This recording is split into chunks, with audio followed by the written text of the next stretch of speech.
मदद कर सकती हूँ? चेयरमैन ने कुछ शर्तों पर कंपनी के कुछ शेयर्स तुम्हारे नाम किए हैं। बेशक उनकी डेथ के बाद ही आपको मिल पाएंगे, और साथ साथ कुछ अधिकार भी। अधिकार? क्या इसे पता भी है हमारी कंपनी के एक शेयर का क्या दाम है? इसे बहुत सारे पैसे मिलने वाले हैं। एक अमीर इंसान को रिझाकर उस पर जादू चलाया इसने। बहुत लकी हो तुम। क्या सच में? अगर ये सच है तो मुझे जैकपॉट मिला है। अगर मैं इतनी खुशनसीब हूँ तो एक मदद मांगू? मदद भी चाहिए। जितना सोचा था उससे भी ज्यादा अजीब है। खैर, मुझे यही उम्मीद भी थी। क्या तुम अपना मुंह बंद कर सकते हो?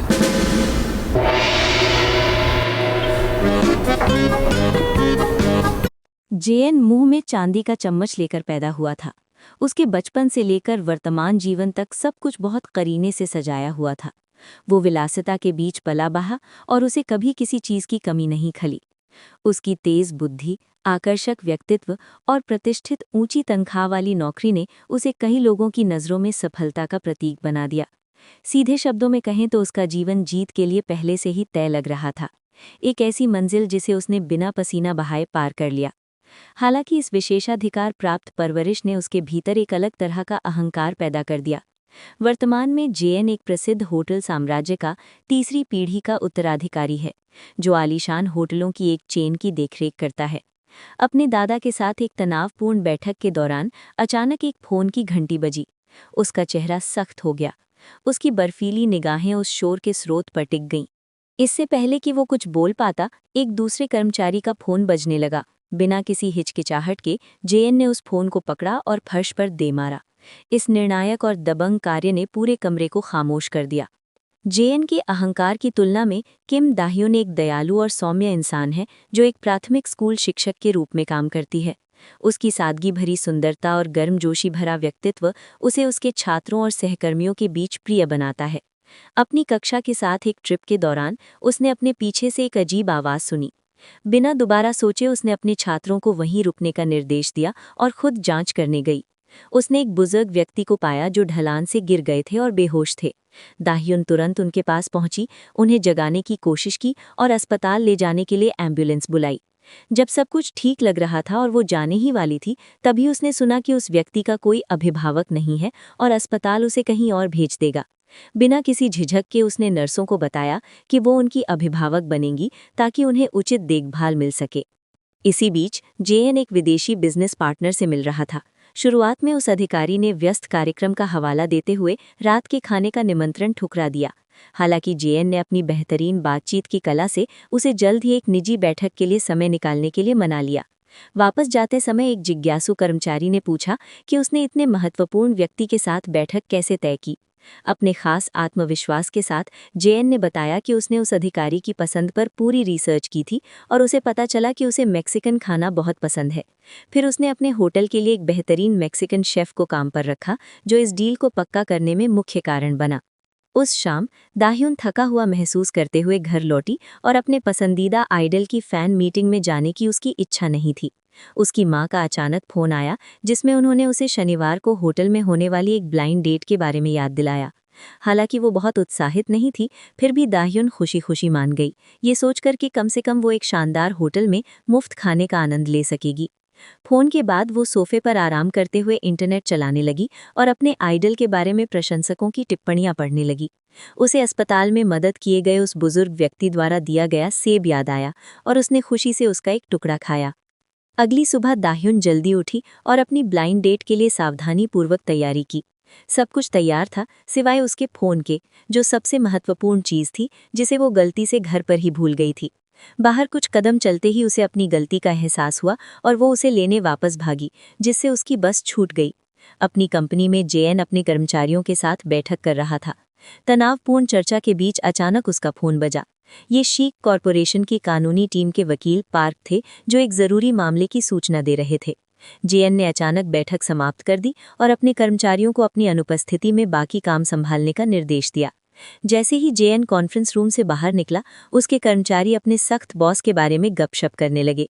इससे पहले कि वो ज्यादा कुछ कहते, जेएन अचानक अपना जैकेट लेने वापस आ गया, जिससे सब चुप हो गए।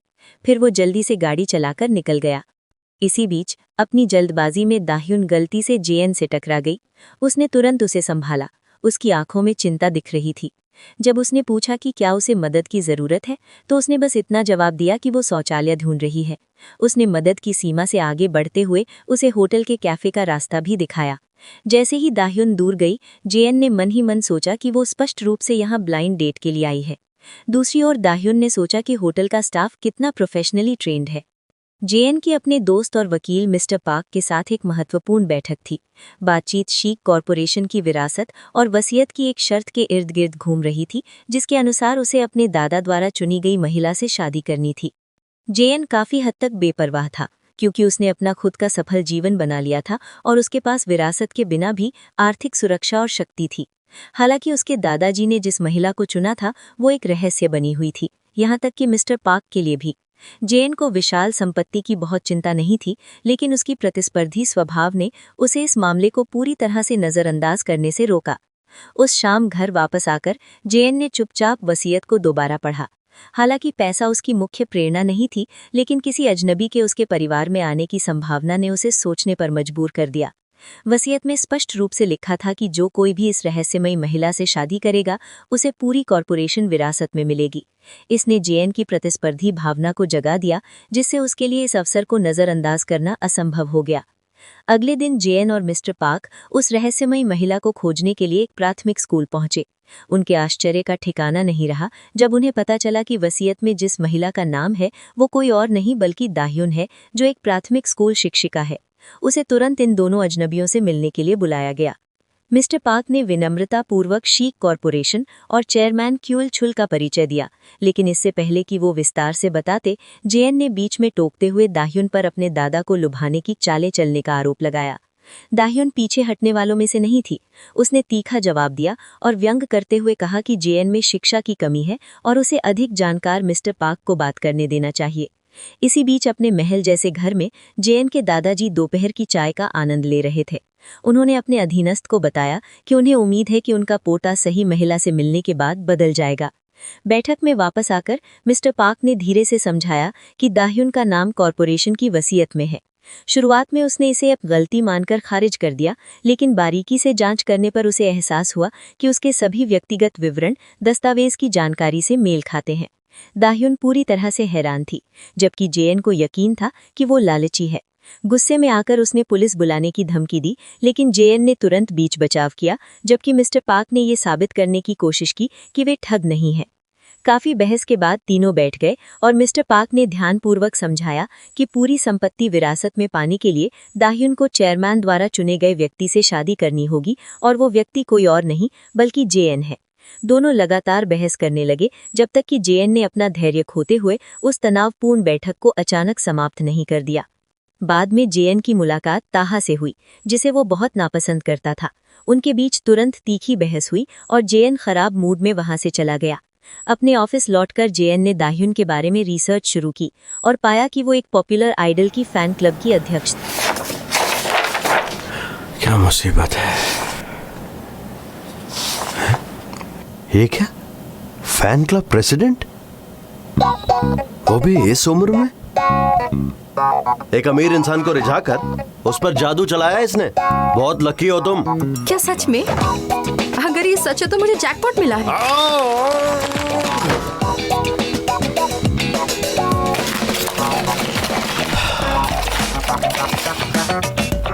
आखिर क्या है इसमें? इतनी खूबसूरत तो नहीं है। फिर कैसे दादाजी को रिझा लिया इसने? इसकी असली पहचान है क्या? मैं तो समझ ही नहीं पा रहा हूँ। ये कोई फ्रॉड है क्या? लेकिन इस चेहरे के साथ वो समझ नहीं पा रहा था कि उसके जैसी महिला ने उसके दादाजी का दिल कैसे जीत लिया, और वो इस बात से चिढ़ गया कि वो बूढ़े व्यक्ति का फायदा उठाने के लिए नाटक कर रही है। उस रात अनुत्तरित प्रश्नों से परेशान होकर जेएन ने स्पष्टीकरण के लिए अपने दादा को फोन करने का निर्णय लिया। हालांकि उसके दादा ने बात करने से साफ इनकार कर दिया और फोन काट दिया। निराश होकर जेएन सीधे अपने दादा का सामना करने गया। बूढ़े व्यक्ति ने शांति से उत्तर दिया कि दाह्युन में एक ऐसा गुण है जिसकी उनके परिवार में कमी है। उन्होंने कहा कि अगर वे 30 साल छोटे होते तो वो उससे खुद शादी करते, न कि उसे जेएन के लिए छोड़ते। उन्होंने जोर दिया कि यदि उनके पोते ने शादी करने से इनकार कर दिया तो शीक कॉरपोरेशन और उसकी सारी संपत्ति किसी और को मिल जाएगी। दबाव में आकर जेएन अनिच्छा से 6 महीने तक दाह्युन का पीछा करने के लिए सहमत हो गया, लेकिन भविष्य को लेकर अनिश्चित था। अगले दिन जेएन सज धजकर दाह्युन से मिलने के लिए तूफान की तरह प्राथमिक स्कूल पहुंचा। उसे ना पाकर वो जाने ही वाला था कि अचानक उसकी मुलाकात दाह्युन से हुई, जो अपना बटुआ लेने वापस आई थी।